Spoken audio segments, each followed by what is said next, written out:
Well, hello, it is I, the horror collector himself, Terry M. West.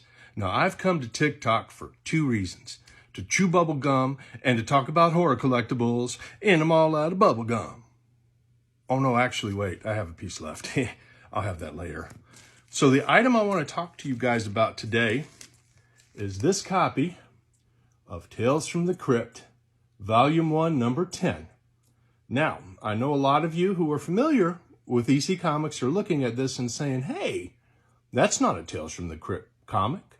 What kind of stuff are you trying to pull, buddy? I've never seen that. Well, that's because this is actually a copy of Eerie Publications, 1968, Tales from the Crypt, Volume 1, Number 10. It was the very first and very last issue that Eerie Publications put out. Now, the reason that they numbered it Volume 1, Number 10, it was to trick the newsstands, to make them think, wow, this is up to 10 issues? Well, I'm going to put it in the front because obviously it's a popular magazine. So Eerie Publications was run by a guy named Myron Foss, and Myron was the magazine equivalent of a Grindhouse movie producer. He churned out as many of these magazines as he could on a monthly basis, and there were a lot of the content was recycled, ad nauseum. They also were known for putting out some of the goriest covers you're ever going to see committed to a comic magazine.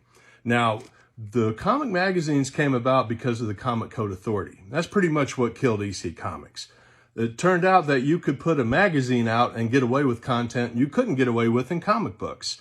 So Myron was all about that. He did the horror stuff. He also did, true crime, professional wrestling, music. He did all kinds of things. Now, the reason that this only came out one time is because I'm about 99% sure that William Gaines or somebody over there at EC Comics contacted him and said, yo, that's not going to fly. So he never did another issue under Tales from the Crypt. He did another magazine called Tales from the Tomb that was very similar. And, what's really funny, too, about this is you see the Crypt Keeper he called the Old Crone. So basically, he was completely ripping off EC Comics. Maybe he thought they weren't going to go into the magazine venue and it didn't matter, but I guess it did because he quickly halted Tales from the Crypt under Eerie Publications.